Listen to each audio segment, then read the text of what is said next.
3, 2, 1, go.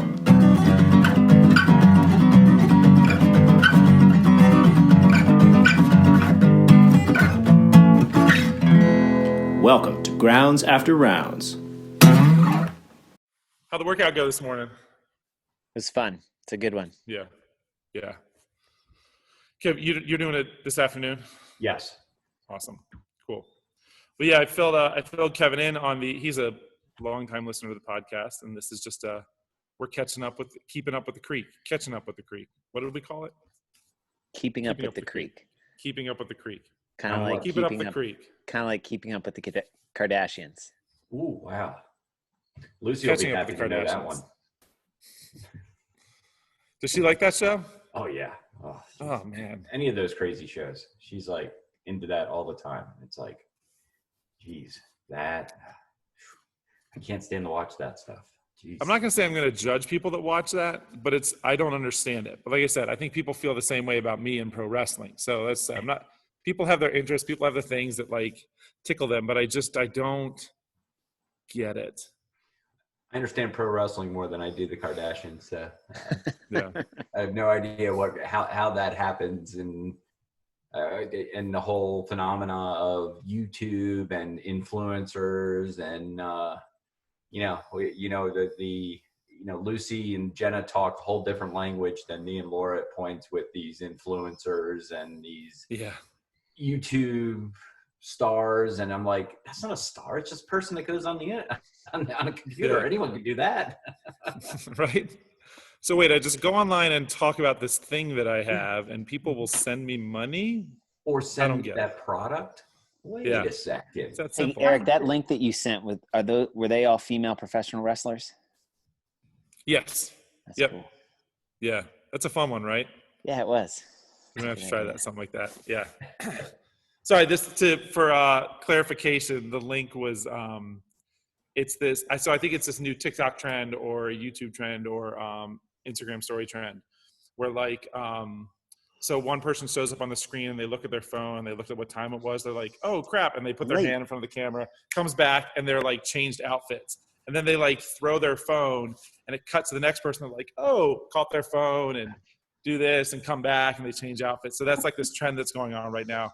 I just actually saw one with Half Thor Bjornsson. So it was like his wife and a bunch of her friends, and they like went from like their workout gear to like their night out gear. And so it was like 6 or 7 women in a row. And then you see Thor, like he's just in the background, like while his wife does it, he's just in the background curling. And then he walks up to the camera and he freaks his hand out, and he's literally wearing like one of his wife's, it's got to be one of his like wife's dresses. It's like so tight inside. And he walks in, and so it's like this big slit up the side, this giant mountain of a man. It's really funny. He's so big. How does he fit? I mean, how big is she that he can even like fit in it? I think it was just a very stretchy dress. But I can't tell because I haven't looked up her measurements. Right. But I can't tell, like, I mean, he's so big, but she looks really small. Like, I can't tell. Is she normal size, or is she also relatively petite herself? So, but I mean, she looks like a kid's doll next to him. Like, she looks like Fiona carrying around a doll. Like, that's what Thor and his girlfriend or wife, I think it's his wife, actually look like. I'm not sure. But anyway, yeah. So we might have to do a Fair Ones version of that video, not with the dresses. Are you Thor? Well, you'll be half Thor, and I'm the girlfriend. I want to be whole Thor. You got to be able to pick up that stone. Oh, that's right. Yeah. Crud. What if I just hug it really hard and just like, oh man, today's not my day. Maybe next time. So. Where is that stone right now? Is it at his house? Does he get to keep it if you lift it? Nah, they have they modeled the Fullsturker stone for the Rogue Strongman, the Arnold Strongman. Rogue built one. Oh. They actually like made it out of cement and something or whatever, and so it's the same weight and same shape and dimensions as the one that's in Scotland, but the one that's in Scotland is in Iceland. I can't remember. One of those countries. I think it's either Scotland or Iceland. I think it's Scotland. And it was a sheep pen, and the shepherd would lift it out of the gate, put it off to the side. Sheep would come and go. Then he'd lift it and put it back. And the daughter one time was the one that she lifted it and carried it around the pen. That's the story from the movie. Those are cool series on Rogue, the Strongman series. Yeah. They're fun. I like that it gives a lot more kind of context to these like feats of strength. Like it's not just, I like the background, like the training these guys are doing. They're not just like, they don't just happen to be these massive humans. They're like, I'm just going to move this thing. Like it's really cool kind of seeing this and the story behind these things. Like these feats of strength have such like a lineage that's really kind of cool to follow. Yeah. So. You mean like moving a semi truck? Yeah. Yeah. That too. Well, it's all just alpha dudes waiting to either get on a boat or waiting for the weather to clear, waiting to do something. And they're like, well, what are we going to do now? Pick up that thing, throw that thing. Yeah. Oh, it's always like, it's because it's all like one up the last guy, right? Like this guy picks it up. It's like, well, if you're going to pick it up, I'm going to throw it. Yeah. Well, if you're going to throw it, I'm going to carry it 6 miles in the snow. Yeah. That's with everything, right? With the that's how the Iron Man started in Hawaii, wasn't it? The 11 guys got together and said, well, I can run a marathon. Well, yeah, well, I can ride a bike for really far too, and then I can swim to 2.4 miles. Well, what if we put it all together and do it? Okay, when do you want to do it? But next weekend. Yeah. They did it next Tomorrow. weekend. Yeah. That's kind of like this. Hey, I figured out this thing called a thruster. Oh, that's cool. I can do pull-ups. Ooh, let's put them together. And I can do more weight than you can in the thruster. With my Ted Williams, Kmart sold Ted Williams weight set. Awesome.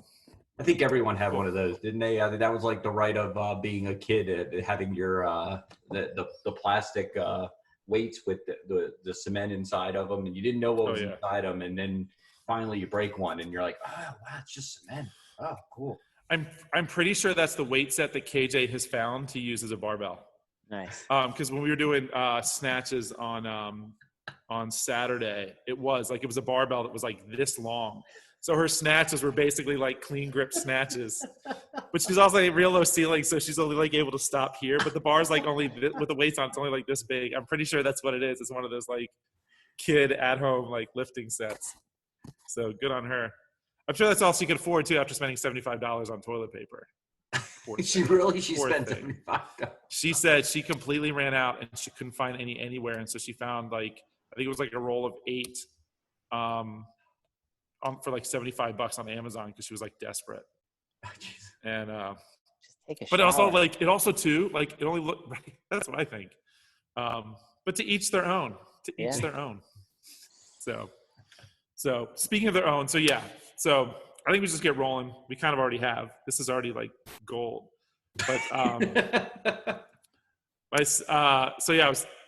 Kevin, we already kind of talked about it a little bit. But Kevin, you're on the podcast. We're keeping up with people on the creek. You are a guest that I've wanted on for a long time, and it's been really hard to nail you down. Like I remember when we did when we were interviewing the captains for the Open, and I think like you were with me on, and then something came up like that you weren't able to make it. Mm-hmm. And Jen Copples didn't realize that you weren't going to be there, and Jen was like, what do we do? Like she felt kind of lost. And but was it that, or that she was like, I can't remember if it was she lost, or was she like, oh, I thought I was the special guest. You mean Kevin was supposed to be here, so I'm just kind of backup? It was something like that, but she was kind of thrown. So we may have to get Jen back on in a non-open category. She alluded to that the time she was like, oh, I had to fill in for you with that. And I was like, what? Yeah. I go, yeah, I just had a meeting. I'm sorry. It just popped up. I mean. Yeah, it happened. And I told someone yesterday that we were going to have Kevin on, and then we're going to have Tony on soon. And they're like, you need to have more girls on. I was like, you definitely got a lot of guys going. I was like, well, hold on, go back and like look at like the first 10 like interviewers. I think like 7 out of those 10 were girls. So I'm just trying to balance the scale a little bit. So we'll get girls on. But So, but yeah, I'm really stoked you can make it. This was last minute. I texted Kev yesterday. I was like, "Hey, can you be on the podcast at 7:30?" Yes, perfect. So Kevin got. Yeah, he went and got his, what's your day look like right now, Kevin? Mine? Yeah. Like, Well, what's I was telling Eric about it. It's kind of just have a computer open and then have meetings every once in a while with some people. Like I work with another guy down in Charlotte and what we're doing. So we'll get on a phone call every once in a while, just to touch base about what we've been doing, and then we'll reach out to some people to get their input, or we'll talk with the guy that we're kind of reporting to. So it's a lot different than where before, like I always had to be with work. Like it was because we were doing some sort of production support work or something. So I always had to be there because stuff broke. Yeah. And now it's more of, it's kind of a totally different thing. I have to kind of, do the whole motivational thing and, okay, what do I want to do here? How do I want to drive this here? Which is totally different, where before it was a lot of reactionary stuff because of you're always kind of sitting around waiting for things to break or or things not working like you wanted them to. So, yeah. So I've like where I can work all day long. Some days have some things to do, stream of consciousness thoughts and things to do from that perspective. And then all of a sudden it's, some days it's, I really need feedback from this person and we're not getting it. So we're just kind of like sitting there waiting. And then is everybody remote? Yeah, they shut down. I came back last week or last month about this time, maybe a little before that, because I was coming back anyways for a week here, and I got a call that day when I was working that Friday, and the guy said, just stay up in Maryland, we're going remote now. I think that was a week before we closed. I think it was that week. Yeah. You got back and you were told like, just stay put. Yep. And I was like, oh. So is it, if anything, is this, so like, I'm kind of excited. So Meg she's been teleworking for a long time, but she was always in the office 1 to 2 days a week. But I think now this is really showing how, and some bosses are just old school. They need to see butts and seats to believe that their people are actually working. Mm-hmm. But I think in a lot of cases, this is showing a lot of people, you can do this job remotely and still do it well. Mm-hmm. I do think there's the other side of it. I think there's a lot of people that are like, oh, my internet's not working, I'll be on my BlackBerry. Mm-hmm. And then I'm waiting for the IT guy. Who has Blackberries anymore? The government? Does that even? Or my iPhone? Maybe they don't have Blackberries. Do they even exist? Sorry. Well, I'm going back. So when I worked for the VA, we had Blackberries. Oh, okay. And my boss was one of those people. She's like, hey guys, I'm not I'm not gonna be able to make it in today, so I'm gonna telework. And then she would say, I'm having, issues with my computer again. So, if you need me, I'll be working from my BlackBerry. And it was constant.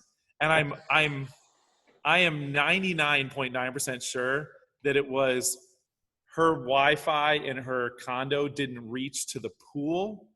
And so she couldn't use her computer by the pool. So she was working from her BlackBerry. And when she said she'd be on her BlackBerry, what she meant was, I'll be at the O's game. No, she wasn't a baseball person. That was mine.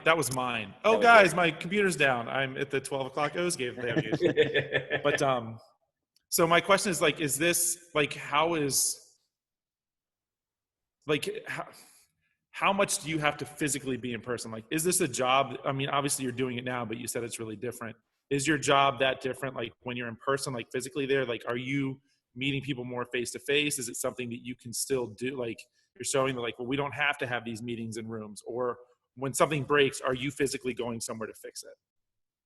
No, I don't do any of the fixing anymore. This is totally a different type of thing where I've been contracted to put in a model for production support at TIA that the guy that is the director of production support down there, he came up with this production support lifecycle model, and he told us to, and he's looking for people that understood production support, understood how to, the processes and procedures. So, been doing it for 20 odd years of my life. It was just kind of that dream of being able to go down there and say, oh, I don't have to do production support, I get to do the things that I've always saw out there as, oh my God, I would, if I had the time, this is what we would do for production support. So it's taking a lot of those instances and stories and melding that with the people that already work there. And, we have similar experiences, because these people have been doing the same stuff that I've been doing. So it kind of reinforces when I got down there, it was like, okay, I'm not totally out of my mind that the stuff that I've thought about and wanted to do and wanted to implement, if I had the time, would have worked. It was just a matter of never having the time. So I don't do any of the other side because you'd always get distracted. I mean, like I said, I attempted to do a lot of work of, you want to document, you want to put these processes, procedures in place, you want to organize things so that when things, about things coming to production, I know someone that's actually really into that, the documenting, the organizing, and the systems in place. There's somebody I know that's like really into that stuff too. And is really darn good at it too. And making me better at it too. So we just put it, we eventually got to that. And so, more and more I've been down there. I started my career like everyone was, you had to be in the office. And being when I worked at Tiro, it was such a local company at the time. It was Baltimore. So you would have every meeting in person. Even when they went out to Owings Mills, being 45 minutes down the road, you were expected to drive to those meetings and be there in person. And then, so for 15 years, it was face-to-face meetings. And it was still that kind of same type of ideas and style, was you really need to have in-person meetings.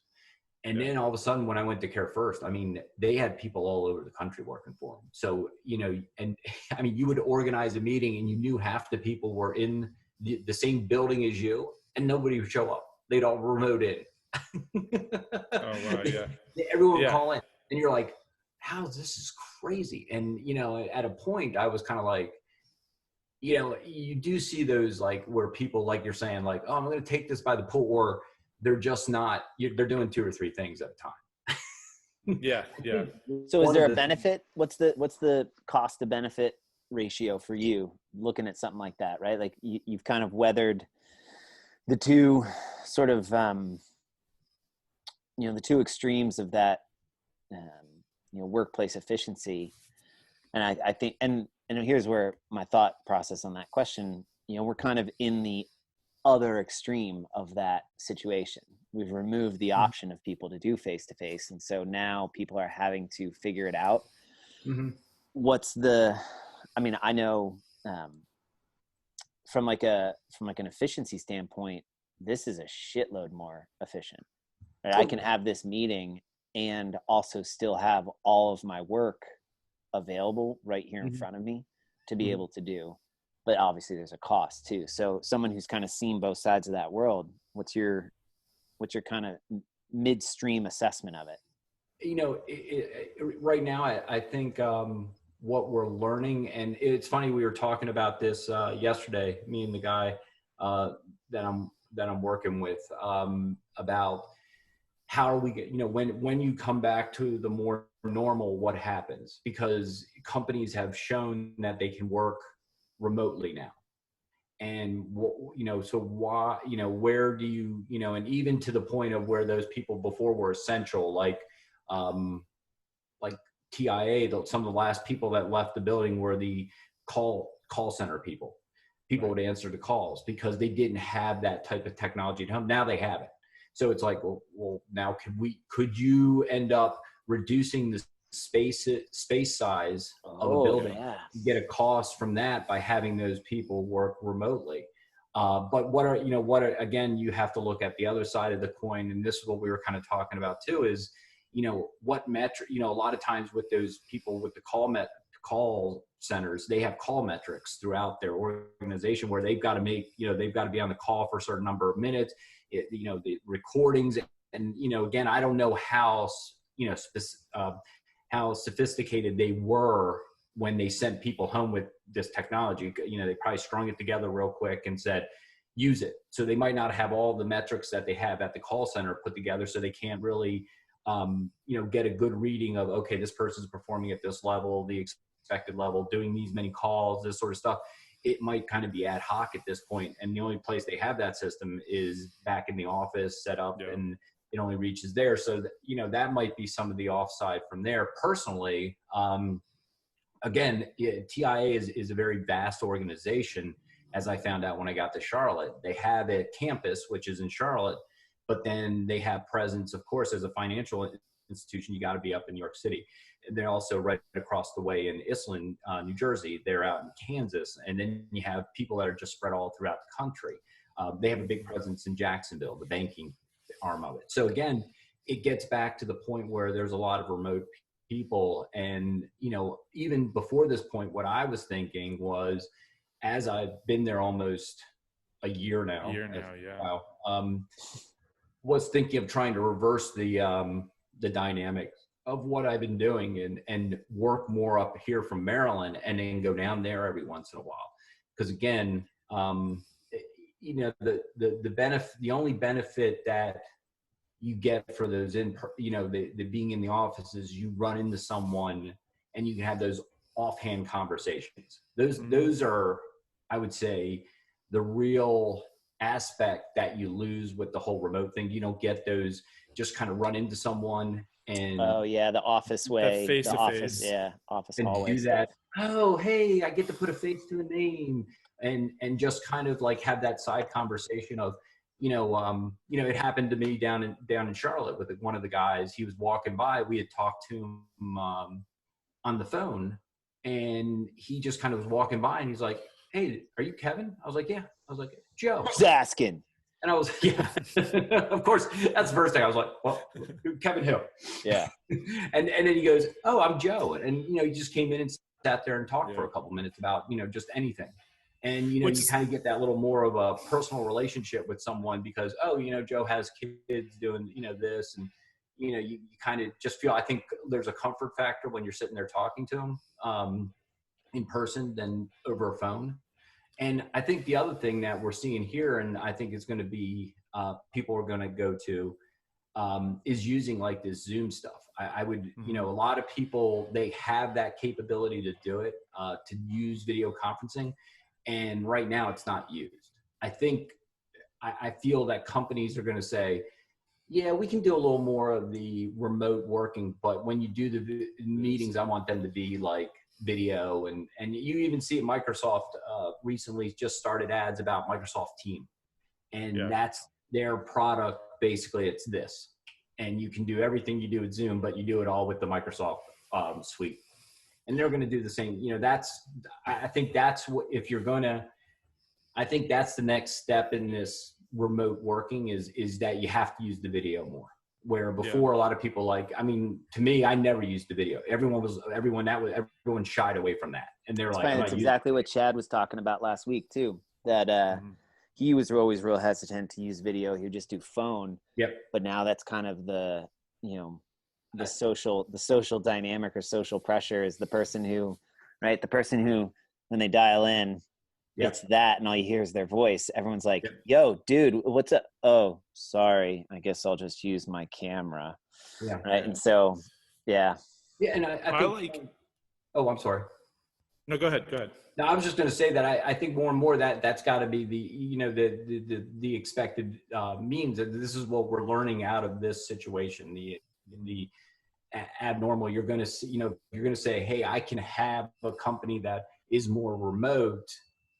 I'm using video now. I'm going to continue to use that video. I want us to continue to use that video because it takes that place of those face-to-face meetings and it kind of gives that accountability to the people on the phone that they have to actually be present. Because I don't know how many times when I was at Care First, I would hear, you would go, Jim, you're there. Did you answer the question? So, I'm sorry. What was the question? And he was totally doing something else. And now, he was playing solitaire with his kids. Yeah, or walking around the house, or probably in the bathroom, and then came back. I think it's so true because I remember if you think about too, like those face-to-face conversations when you're in an office setting, and depending on how your office is laid out, like even your cubicle setting, those face-to-face interactions are good. But there's also so many distractions. So there's the face-to-face like, "Oh, hey, you're Kevin, right?" And you get to meet that person on the phone with, or it's like Cheryl who like needs to get up and goes to get her coffee and then stops by yours and is shooting the poop for a few minutes with you, and then stops by this person. So like, it's nice to have those interactions, but there's also a lot of extra distractions in the workplace, because it's just like, I don't know about you guys in school, but me in school, I was talking to every or around me, or at least they could hear my voice. That's weird. You mean you had trouble focusing in school? No, I actually had a teacher. She would put me in the back of the class because I was distracting to her. But then she's like, but your voice travels. So then you're distracting the front of the class already. So she moved to the front of the class, and then I would just like, I'd be talking to her instead of, so anyway, you couldn't put me anywhere. But again, I wasn't a bad kid. I was just a distracting kid. Oh, okay. And my reports were always like, sweetest kid, really nice, just hard, has trouble focusing, is very distracting / distracted. But like you said, this face to face, like I remember when I was working as well, like the telework agreement also, like you are supposed, when you're working from home, you are to treat it like you are in the office space. That even comes down to when you wake up in the morning, you put clothes on, like you don't, so like, so in the fact that like, so if I have this, like, if I'm going to end up getting on a meeting with somebody, like be somewhat presentable. I think they even said like, they want you to be, if you're gonna be on a video call, like you should be like the business casual attire for a video call. And I think there is something to that too. Like it's that getting up and getting yourself dressed, even if it's like a little bit more loose attire, but that you do take your job a little bit more seriously, and there is a little more professionalism to what you do, even though you're working from home. And so I think like still maintaining those kind of standards while working virtually still makes this like a very valuable thing. And like you said too, the cost of space, like your people are already paying for these services and the technology used to like keep these services up. So you're paying for that and you're paying for space, and now you can get rid of the space, and that's an overhead cost that people are like, ooh, well, this is nice. Yeah, I mean, that's, I mean, from a technology perspective, that's everyone's always looking for how to reduce space. I mean, that's why from another side of the coin, when you talk about like servers and things like that, that's why everyone wants to go to the cloud because you're spending, people run out of space with all these data centers that they put together and then they have to go to another building because they keep putting servers in there. And, with the ability to not have to house any of that, you save a bunch of money. You don't have a whole building, filled with servers anymore. You put it on someone else's back. So, I mean, out of the, you have the ability cost saving wise to save on something that really is, a business expense that, for your business might not even be part of your real plan, but you have to pay for it because you have people sitting in an office. But, it's funny when we were, you brought this up and you were saying this and then we started talking about the other side yesterday with the guy I work with, Chris. We're like, well, if it's so simple and we've proven now we can do it, so why doesn't everyone just do it? But then I started thinking, if you look at the companies like Apple and Google, who you think would already do this on a huge scale, but then Apple just bought, they just built that huge building out in California, and Google still has a huge campus. Yeah. So what is the, why did they still have that campus setting or those big buildings with people in it? And, we were just talking about that probably the thing you're missing that you don't get remotely is you do get that kind of camaraderie, the spirit. You can grow a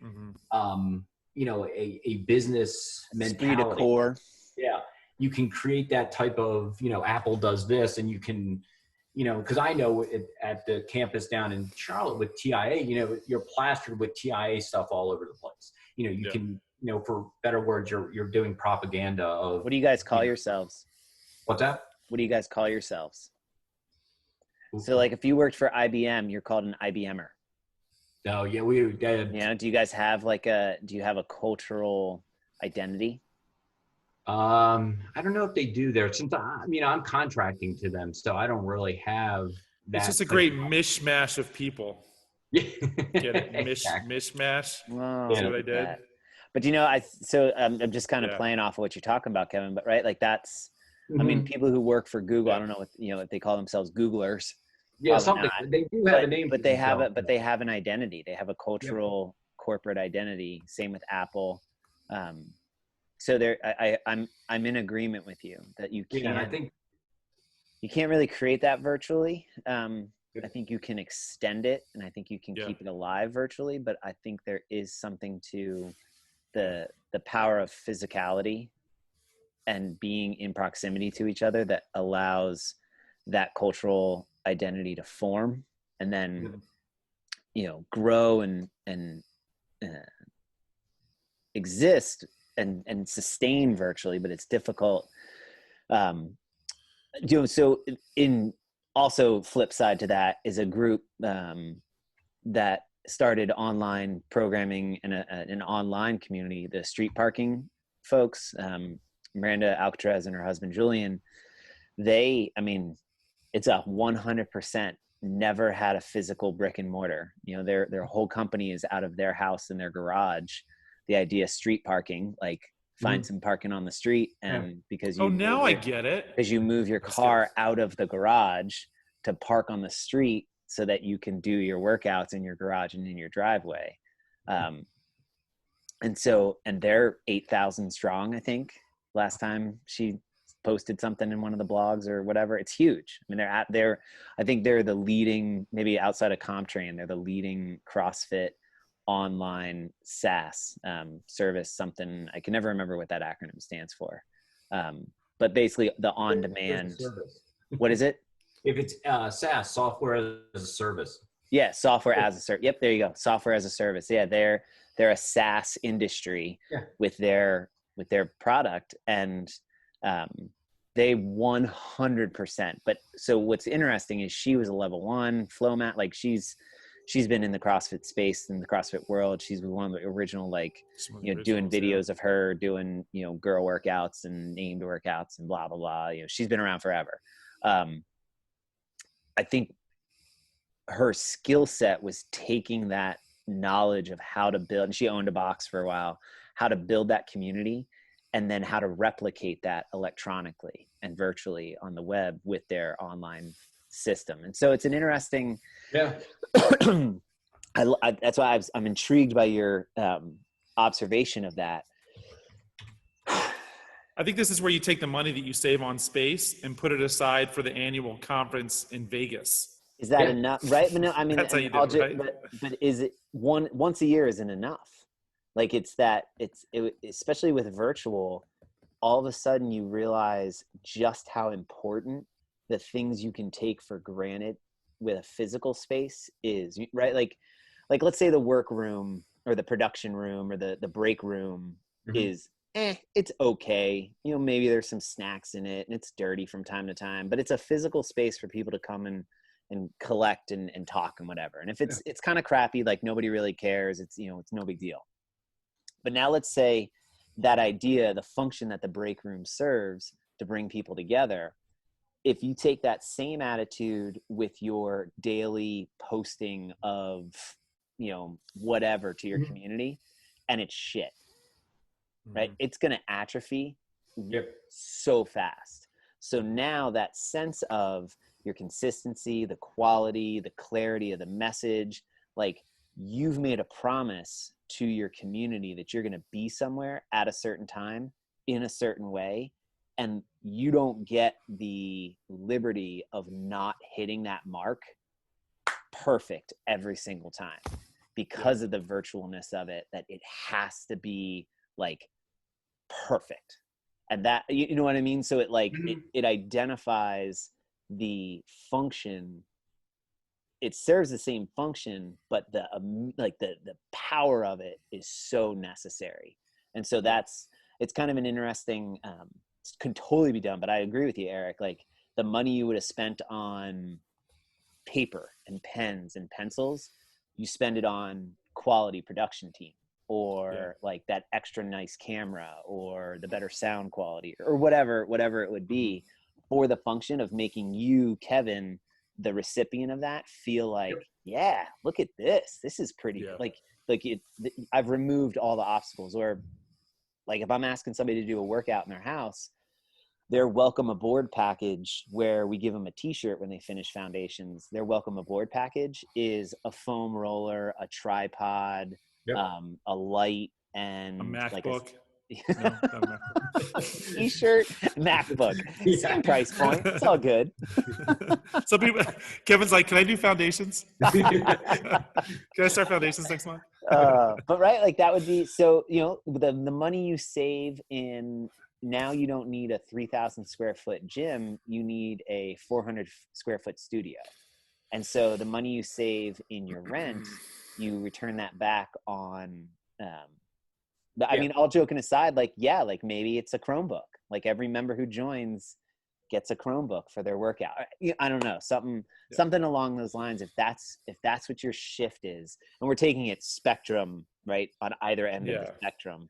But and all for the same purpose of, I want you to feel like you are a critical member of this community and this culture and this tribe and whatever, and you then identify as like, yeah, that's what my community offers me, and because they know that I'm critical and I need to be able to get onto the space, just like parking. I don't know, go back to snacks in the break room or whatever, so that you feel like you're welcome. Yeah. And I think companies are realizing that if they're going to use a remote setting, they've got to make it feel more like the office setting. That's why you start seeing, you know, big now is, you know, with everyone, it's, you know, to be able to IM someone is huge. You know, you don't have that capability usually within a company, but, you know, you have the products like Yammer now or Slack, which are, you know, those are internal messaging systems. Yeah. So you use those. I hate Slack. We tried to use it for us. I find it so cumbersome. Drew tried to convince me that it works and we could work it. And I'm like, we tried it for about 6 months and it just is. I like it. I think it was when it was just the two of us, I was like, nah, I do like it for bigger groups, but I also I haven't been the one to manage it for a bigger group. And so the point is like, is it really worth it? Yeah. Well, Slack has its advantages for the technology purposes, the team purposes of, you know, I know from my understanding of Slack, you can integrate it with so many other systems that, you know, it takes the place of having to get an email or something like that. It can integrate with your different types of monitoring, alerting systems, bring in your monitoring, alerting from there, and allow you then to go to a system that you would then use to troubleshoot that issue. So, you know, the integration pieces of Yammer is great, but, you know, if you're not in front of a computer consistently, Yammer, Slack have their, you know, they have their limitations. But it is a way of trying to bring those communities together now, of having that ability to kind of have that place where you can go off the business path and more of a, you know, kind of, oh, I ran into you in the break room, you know, type of thing. Because I know with, you know, with they, you know, you create groups of people with same interests and things, and, you know, then they all get on there and they, you know, hey, what's going on today with this? Oh, hey, you know, I know TIA has one Yammer group that they are photographers and they always share their pictures. And so, you know, they do that constantly. And it's you know, it's a base for them to communicate about what they like to do and about, you know, and they get so technical about that stuff. You know, I went in there one time and they're talking about, you know, their aperture settings and the type of lens they're using to get this picture, and the pictures were awesome. But, you know, for someone like me, I was like, yeah, this isn't my group. But you mean like the rest? You mean like the rest of the world when they listen to CrossFitters? Yeah, exactly. Pretty much. You see, that was easy. The rest of the world / the rest of our household. Yeah. Well, that was easy to come to because, I mean, I came from the, you know, from running and the tri world. Tri world. again, it's, all you're worried How do you about. know if somebody's a triathlon? Don't worry, they'll tell you. Yeah, exactly. We'll have something in there by, about what we swam that morning, what we biked or what we ran, and what our PR was at the last event we did within the first 15 minutes of the conversation. That's why CrossFit was such a smooth transition for you. Yeah, totally makes sense. Like, it's the same thing. Now I just use these different implements to get my workout on. Yeah, I just figure I never called things, an EMOM or a Tabata. I just called it like a workout. Do this for a minute and then stop and do this for another minute. Yeah. You didn't realize there was an actual official name for that stuff. Yes. That's funny. I'll say one thing that has come from this whole new platform of everyone doing things virtually is so there's this, I forget what it's called, but I know there's multiple of these systems, but it's like it's this software, something that where if you're not active, like you log in, I think it's called Link, and you and your whole team is on this system, and it's almost like a messenger system as well. Yeah. If you're not active on it, like if you're not active on your computer, like if you don't push a key for 15 minutes, it like I think it marks you as like absent or inactive or something like that. So like say you're working from home and your boss sees like, how could this person should not be inactive? Like what are they doing? So you can't like sneak away and go for a walk, or you can't, when you're supposed to be working. Mm-hmm. And I think it's set to like 10, 15 minutes and your computer gets set to inactive. So these things, I forget what they're called, but they're basically these things that you put your mouse on that you can set it like every 5 minutes, it vibrates. Dude, all you need is that little chicken thing with the ball from, with the little water in it. It's just dunk. Yeah. Dunk, yeah. There's dunk. And just like dunk. But they're like, but it's exactly what this thing is. You put your mouse on it and every like 10 minutes it vibrates to move your mouse. Like there you go. And so people are getting those. And so I got a vibrator. I mean, a Theragun. I tried so hard not to swear, and then you go. No, but yeah, I have one of those too. Anyway, so yeah, it's called Skype. Yeah. I keep moving my mouse every couple of minutes on my work computer. So I stay fire up. So I stay yeah, up and working. Yeah, I have it. Yeah, I know exactly what it is. Hey, perfect. We'll just hook some of this stuff up to it, right? Yeah, perfect. Exactly. Those are Jack's nipple tasers. Yeah. Oh, that felt good. So how is because you've been going back and forth the last year. So let's talk about CrossFit for a minute. You've been going back and forth for a year between South Carolina and here. And what's the gym that you joined down there? North Carolina. It's North Carolina, not South. North Carolina. Yeah, it's like a whole different state, Eric. Yeah, whole different state, whole different set of people. North Carolina. I know everything south of Maryland to you is just Texas, but come on. You're talking to Shelly. No, you're thinking of Shelly. Oh, right. You're thinking of everything outside of Maryland is Texas. Everything outside of Texas is not Texas. Yeah. It's Texas and not Texas. Yeah, perfect. That's Shelly. Yep. But yeah, so what's the gym what's the name of your gym down there? It's the CrossFit North Lake. North Lake.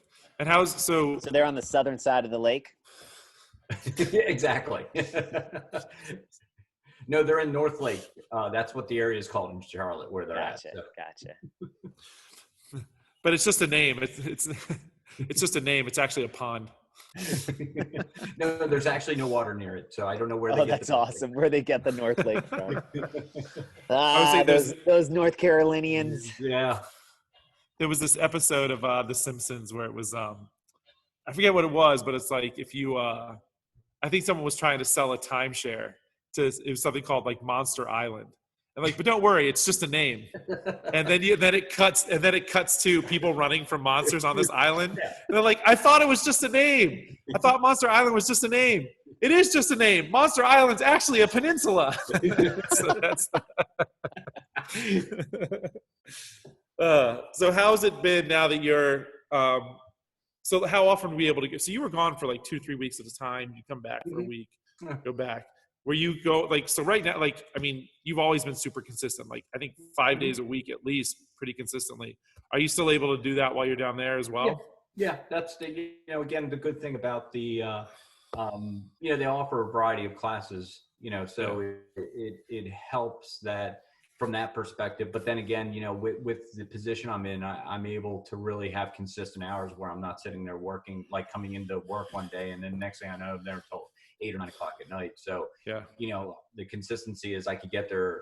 Like it all was also nice that the apartment I got was 2 minutes from TIA. So literally 2 minutes.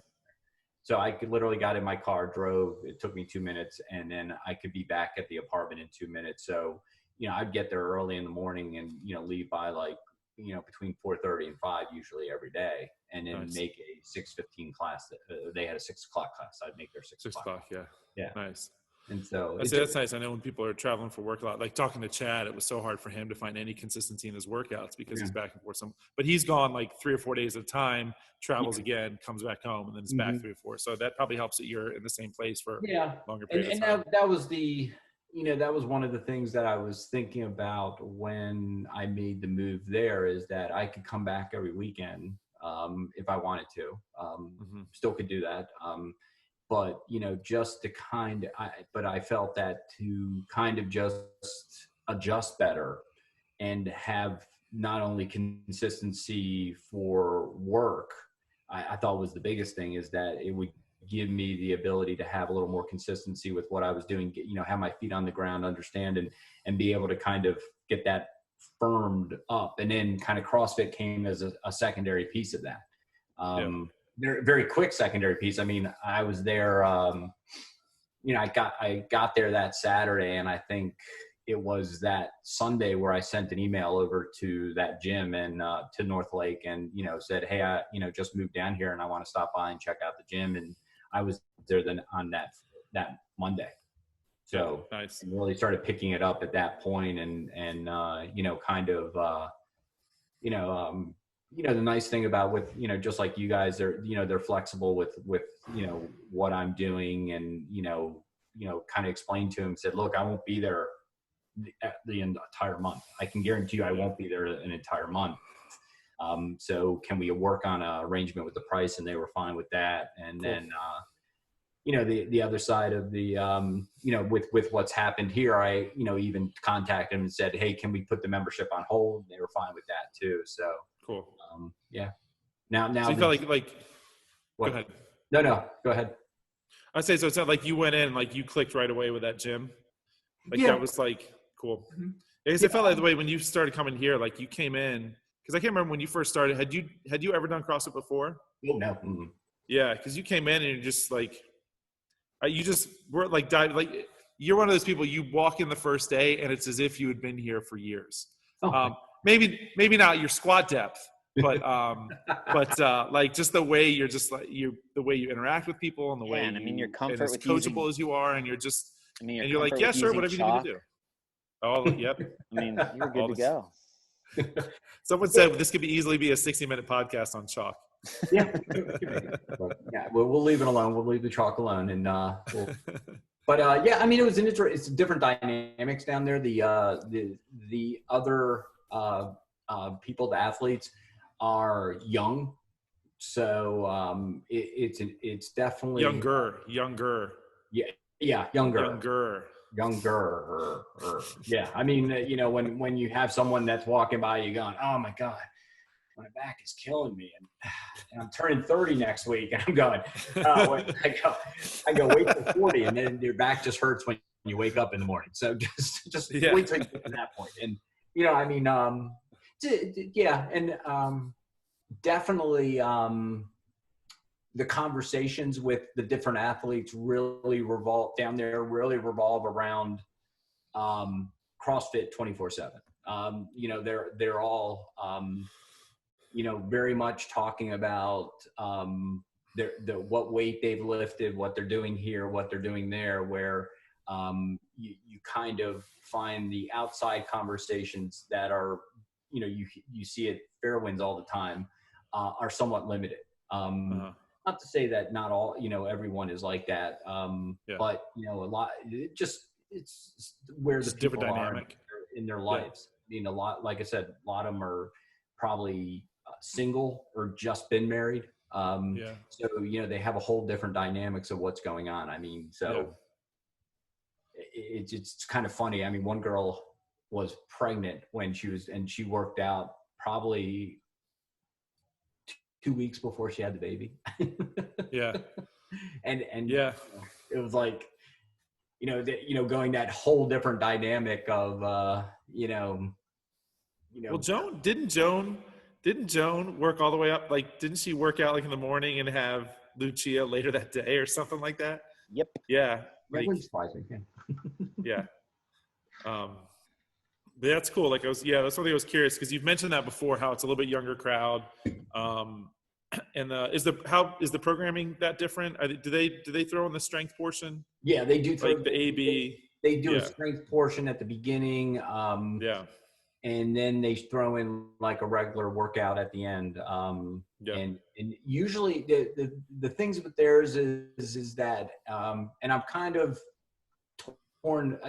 Probably the thing I least enjoy. They pretty much time cap everything with the workouts. Right. So, because you only have so much time in the class if you're going to throw in part A, part B. Yeah. And so, like when we're doing some of the workouts, even like we were doing some of the hero wads or the girl wads, they still put time caps on those. So, you're like, I got one more round to go. I'd really love to see what I could do.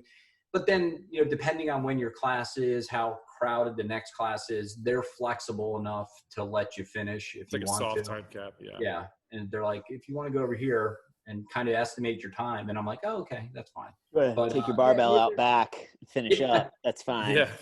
We'll roll this out to you, like out here, and you can do your workout there. Okay, thanks. Yeah.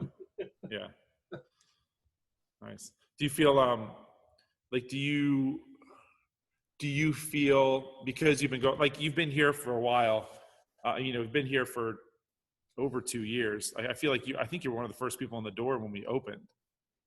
I feel like we were in this space for less than a month or two, and you were in here. So you've been here kind of from the get-go. Do you feel connected to that gym? Like, even though you've been down there for almost a year now, you've been going to that gym for about a year now.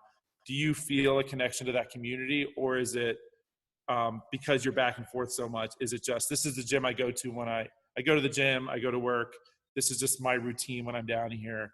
Not asking if you replaced who do you like better, community Kevin? He's asking who do you like better?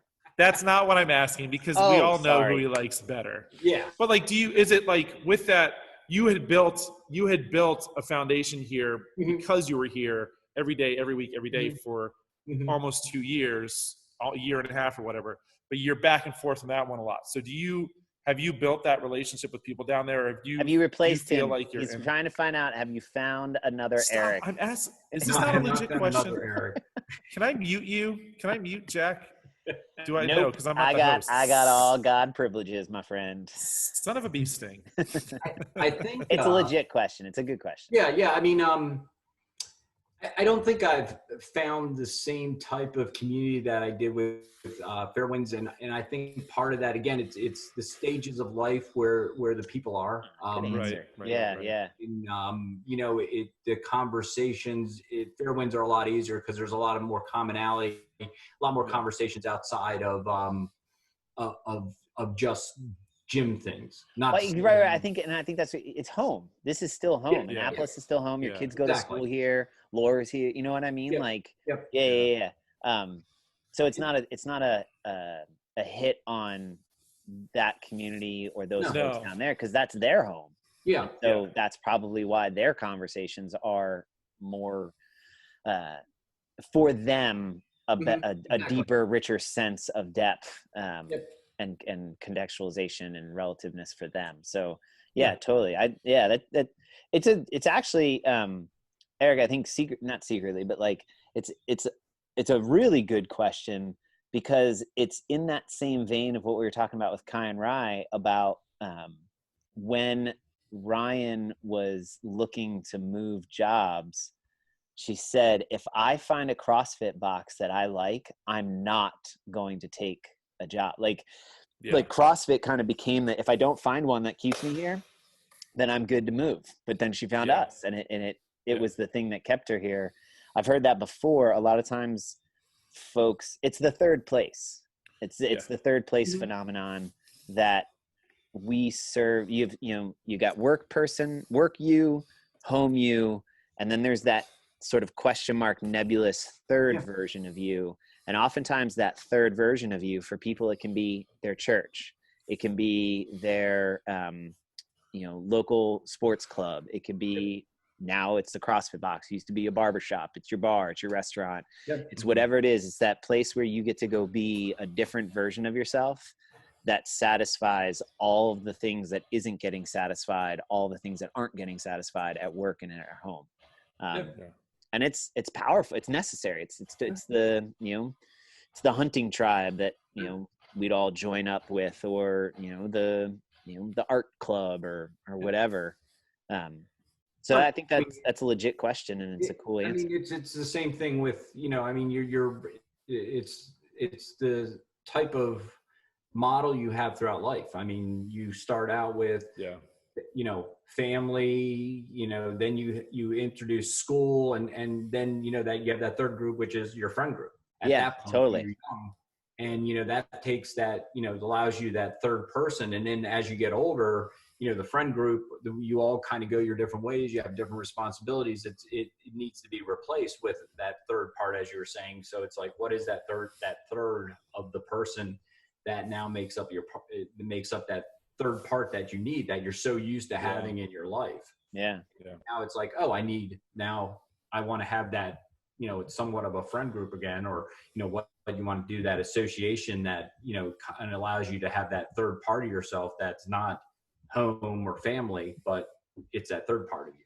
And that's, and you're kind of, it's part, most people are brought up that way. And, that's why it's, it's kind of, I think people do, like what you were saying with Ryan, you need that third part. And if you find it, why let it go? It's, it's a stupid kind of thing to do. And I mean, in Charlotte, I think we were getting there. I think it's a slower process than it was here again. And I think because of you having that more of a community sense of awareness, having more things of similarity from people across the board, not only in the gym, but outside the gym, because you're in that community all the time, makes it easier to kind of break down some of those barriers and find similarities and find things to talk about that just aren't gym related. That then spawns into, I really want to come here, not just to work out, but to talk to so-and-so or see so-and-so and, strike up a conversation about X, Y, and Z. It was getting there at Charlotte. It was just taking longer because, and again, I was probably not in the direct same community. I had to drive a little bit to get to that gym. But and again, also having probably different age groups also kind of played into that. But, eventually, we had things that we could speak about. Basically sports came the first. Right. And it's kind of also, it's like the shared suffering stuff too and I think this loops back to what you were talking about. Like if we were in a physical office space and everyone's got to deal with Route 162 on the way in, that always seems to have like 3 lights that are always red, or, you lose some of, when it shifts to this virtual medium, it loses some of the power of camaraderie and shared suffering. And so like, if there's no physical office for everybody to have to, or get to drive to, there's no shared, like, God, can you, the stupid construction at the, corner of Falcon and Drive, whatever, or something. And, here it's sort of like, God, everyone's so damn fast down Edgewood, like, slow down. What's the rush, or, all that kind of, we're wired to, we're wired to appreciate shared annoyance. And kind of like, and wallow together in the suffering. And then from it kind of have that sense of like normalization, like, oh, okay, cool. We all agree that this just sucks, and I like you better now because you think it sucks too. Nobody trusts the guy who's always happy, right? Like, what's wrong with that guy? Why is he always smiling? I don't trust him. Well, isn't that the two things that I mean, when you have a conversation with a complete stranger, the first thing that's always brought up is weather. And then after the weather, you come to probably something, if you guys are living in the same area, you come to something about traffic or something like that. I mean, I knew we want to find, when I was looking at this, looking in between positions, I was looking at one down in DC, and the guy, that was the first thing we brought up because, we didn't do the weather thing, but we were able to bond about, your office is in DC. And he's like, oh yeah. And, where do you live? Oh, I live in like Northern Virginia. Oh, it takes me forever. Oh, I know how it is. I'm in Annapolis, So funny that you say that, dude. So this morning, and I noticed this with the 9:30, I'll keep it short, but so Laura is out in Texas. Yes. And my buddy Scott's up in Massachusetts. And so with the 9:30, the first thing we always talk about, especially if it's going to be like an outside running or something, is like, what's it like there, Laura? We'll ask, and she'd be like, oh, it's, it's sunny and 60, whatever. And we can all be like, oh, sweet. So we've got sunny and warm coming our way. Or, she's talking about it's raining and something like, and we kind of like try to find that common ground. And so like this morning it was, 28 and chilly outside for Scott, but it was not raining. And so it was kind of that like, oh, it's not quite that cold, but it's supposed to rain here. Like we totally, even though they're hundreds of miles away, thousands of miles away, we immediately use the weather to kind of share and orient ourselves to it. Yeah. So that's so like, there's still this innate wired trend to need to like feel a sense of we're all the same in this same space and at the same time, even though it's totally virtual. I think you guys are just weird because when I first meet someone, the first thing I ask them is, what do they deadlift? Which I need to stop asking because it's always more than mine. Right.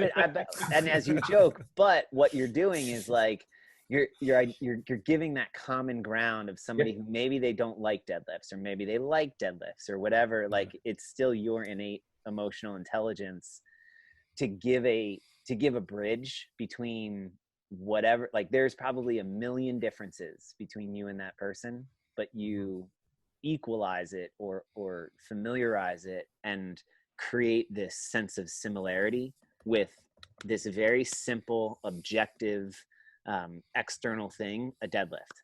Like everybody, even if you're 6'5" and 130 pounds, you're tall and lanky, or 5'4" and 250 pounds, 200 pounds is 200 pounds on a deadlift. It doesn't matter. Everyone's the same to the barbell. And so the iron don't lie. Yeah. Everyone, nobody can escape the rain. Like everybody's the same. And I think that's the shared commonality.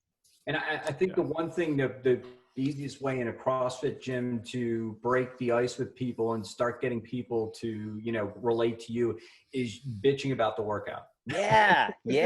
Oh my and actually, God. And even if we're virtual, we're still able to accomplish that. Yeah. Like that was actually one of the first things we noticed when we demoed or beta test this. I muted everyone right away. And I'm finding 5:15 a.m. has started doing that a lot more. They all mute themselves because I think they're either playing music or something. I'm not sure. But I don't like it. It's like really quiet and eerie. And so I'm like unmuting some of them so that I can hear them. Yeah. Because I still can control that. Yeah. Though somebody figured out how to keep me from being able to unmute them. And I got to figure out what's going on there. I think if some people, if they have a paid Zoom account, I don't think we can unmute them. Gotcha. So anyway, but Kevin, like it's totally that, that sense of being able to hear somebody else's suffering or talk about or complain about the stuff.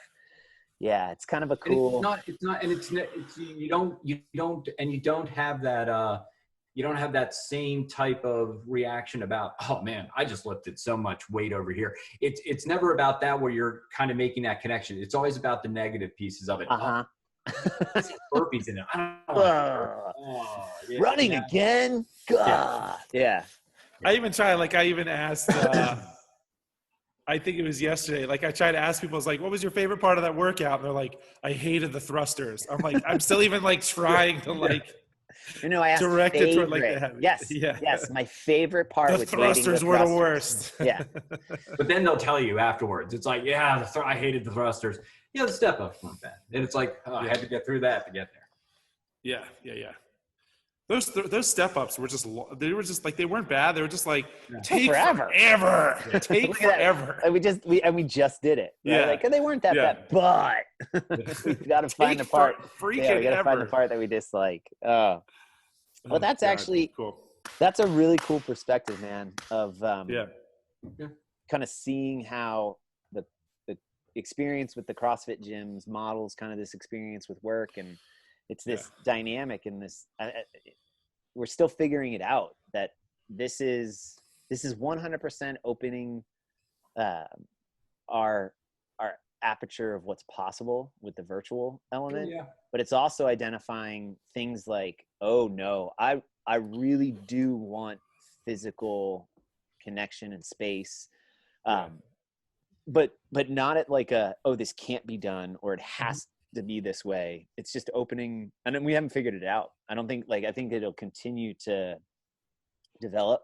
And especially I've been watching very closely when the the quarantine issue is lifted and we all kind of start to return back to physical spaces, how that is going to manifest in a phased approach, that what becomes normal will probably not be what, in my opinion, what was the normal.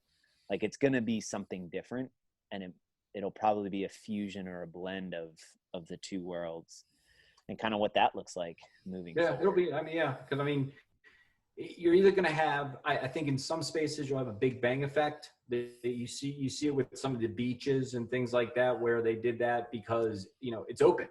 So let's go to it. We've been cooped up. But in other things, I think like this, in the business world, hopefully it's more of a slow progress process, if not changing the business model to incorporate more of this. And I think companies have tried to do that. It's just we're always a little, as I think Eric mentioned that, people are old school and they just didn't, they have to have some way of keeping an eye on person working all the time. But I think you see that model changing as it is, because, you see, some of the younger people want to they want to come into an office at noon and work until 8, or they work overnight. Why hinder someone if they have the drive and the capabilities and the skill set and do it, and they do a good job, to hinder them by a thing such as time? I mean, it's really, if you think about it, it's a factor that you can kind of throw out the window if you really want to, as long as the person's producing for you, not taking advantage of you. It's hard to find those right people at points. Yeah. And, if you can find the right person and, they just want to work overnight, okay, work overnight. But all I need is a product, right? Yeah, just identify the end state, and I'm not going to tell you how to get there. Just get there. Yeah, just get there, please. Yeah. Who did I see that with recently? They were talking about that in. God, I've been watching so much these sports documentaries and these things that just. Was it a Saban, like a Nick Saban type of guy, or like a Dungy? Tony Dungy? It was a football coach. Bobby Bowden. That's who it was. Florida State football coach. They talked about how, he never tried, he gave each of his coordinators that sense that that ownership. And he said, that was so important because it would manifest itself in the most important times. Like we need, they went to a play and you saw them on the sidelines talking, and, you see Bounds getting ready to call in a play, and that one of the coaches comes over and goes, no, we've been practicing this all week. We got to run this play right here. Run the post to the tight end. They're not going to cover it. And Bound changed the call and they ran it and it worked. And, and that was one of the big things that I said, he oversaw everything and he knew everything that's going on, but he gave you the autonomy that you needed to be your own person and invested in that. And that's a huge thing these days, is to be invested in what you're doing. Yeah. Which makes sense, which makes sense is why he was coaching so long. Because I feel like the last few years he was there, like watching him on the sidelines, like I'm pretty sure he was just being held up by stilts. Because you watched him, like he never, when you watch him on the sidelines, because I went to all like the Maryland Florida State games, and he, like, the team and the coach and stuff are all over here, and he's all the way over here.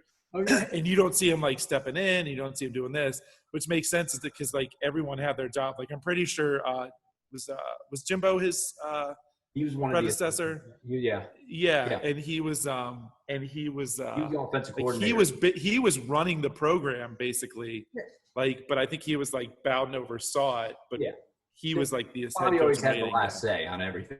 So but he gave them a lot. He gave them all a lot of string because he wanted felt that they were invested in it. They would, they had more to win and lose.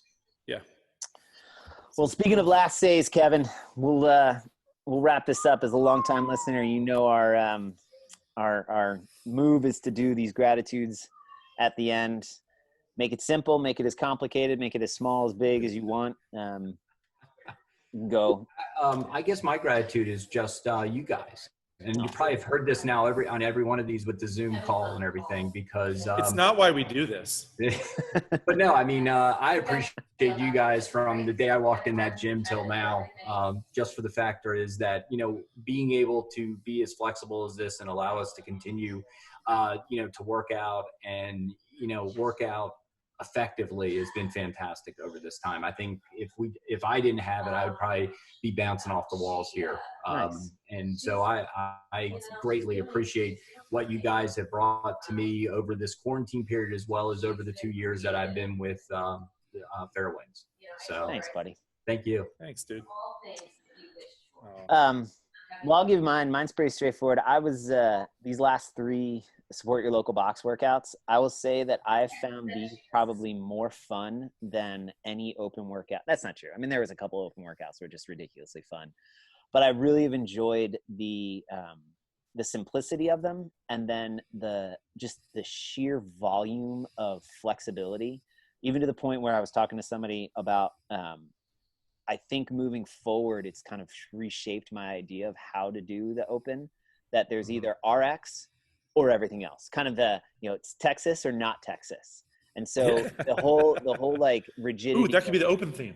Yeah, I mean the whole rigidity of like, well, it's RX and then there's scaled and then there's this and it's like, I don't really care. So RX is RX because that's the goal line is here. We're playing football. You got to get the ball across the goal line. Like that's, or we could play another game and it's anything but that. And that idea of just, we'll be in the right time domain, move a couple things, pull a couple things. It's all good. It made these so much freaking fun. Yeah. And I